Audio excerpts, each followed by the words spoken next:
Today, we are going to learn about eigenvalues and eigenvectors.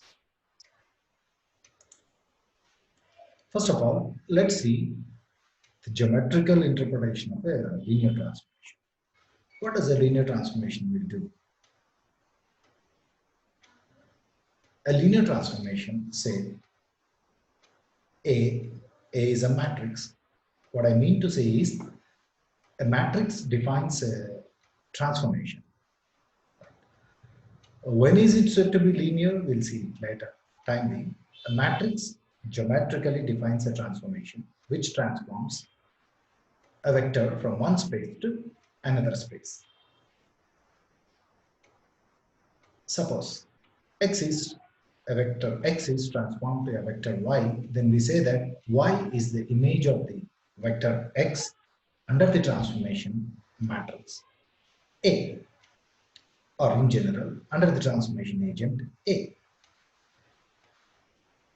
If in the process, if a vector x transforms to sometimes itself, lambda times itself, that is, if A transforms x to lambda x, we are more interested in that x which get transformed to lambda times itself. For example, here, let's see. Here the black vector, say from x space, is transformed to a black vector in a y space. And you can see here, A is the transformation agent which transforms this vector into this vector. Similarly, a green vector, this is how it gets transformed to a green vector on the other space, from x space to a y space. So we are more interested in those vectors which get transformed to lambda times itself. Suppose, by the by, A need to be a square matrix here in the discussion. It's understood. We take it as default that A is a square matrix. Suppose A is a square matrix of order n, and suppose lambda is the scalar, that's the scaling factor. If A transforms a vector x into another vector lambda x, that is, the image is given by A times x, AX. Then we see that here AX gets transformed to lambda x, right? Here AX gets transformed to lambda x. A lambda can be any constant. It can be real or it can be complex. For better understanding, we take it as a real number. Now, such vectors which get transformed to lambda times themselves, they are called eigenvectors. So here, vector x is the eigenvector of the transformation matrix A, and lambda is called the eigenvalue. The matrix A will have, in general, a bunch of vectors xj and a bunch of corresponding eigenvalues lambda j. So, if you want to write it in a matrix notation or an equation form, this is how.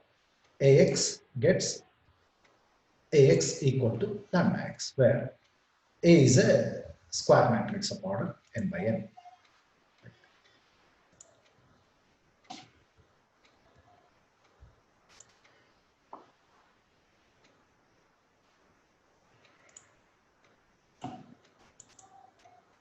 Now,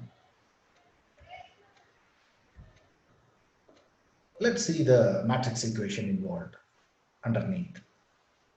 If x is an eigenvector, we know Ax equal to lambda x. This I can write it as lambda ix, where I is a unit matrix, just to make it meaningful. Then we see that equation Ax equal to lambda I, Ax minus lambda ix equal to 0. That is, A minus lambda I into x equal to 0. Now, this gives this interpretation a minus lambda into x equal to 0. This gives a bunch of simultaneous equations. That is, it leads to a linear simultaneous homogeneous equations. And we are more interested in its non-trivial solution. Right? And this will have a non-trivial solution if this det a minus lambda I equal to 0. Right? That det a minus lambda I equal to 0 plays a prominent role in calculations. And this a minus lambda I is called characteristic matrix of the characteristic matrix, where I is a unit matrix. And of course, we know that A is called a transformation matrix. And the determinant A minus lambda I equal to 0 is called the characteristic equation of the matrix. And its roots, they play a pretty important role. Its roots are called eigenvalues of this matrix A. Right. The set of all eigenvectors is called the eigenspace. That's the eigenspace of A corresponding to each lambda. So the set of all eigenvalues of A is called the spectrum of A. Right? By looking into the spectrum, we can take many additions in future. So I stress on this. The set of eigenvalues of A, all the bunch of eigenvalues of A, is called the spectrum of A. So as far as our work is concerned, in a nutshell, if A is a square matrix of order n, then we form the characteristic equation like A minus det A minus lambda I equal to 0.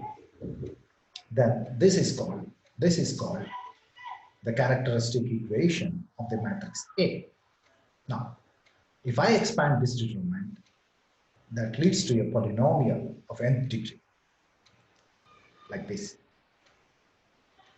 And by fundamental theorem of algebra, we know that this will have n roots. These roots are called characteristic roots, or latent roots, or eigenvalues. The most popular name is the eigenvalues of the matrix A. And the x is called the eigenvector corresponding to the eigenvalue lambda. So the procedure is, as far as work is concerned, hand computation is concerned.